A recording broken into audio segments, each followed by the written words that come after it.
ഇപ്പൊ ചില സമസ്ത സെക്രട്ടറിമാർ എന്ന് പറയുന്ന വയ്യാത്ത രോഗികളായി കിടക്കുന്നു.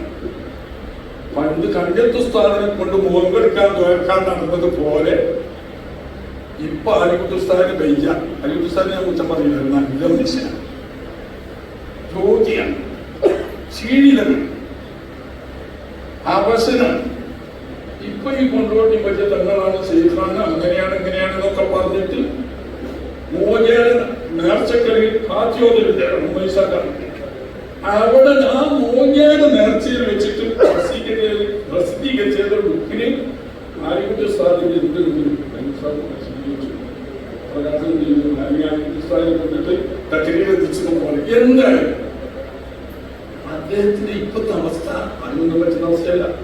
മുമ്പിൽ ഈ പറഞ്ഞ ഒച്ചപ്പാടിലോ സമ്മേളനങ്ങളിലോ ഒന്നും കാണാത്ത ഇല്ല. അവരെ കുറ്റം പറയുന്നു.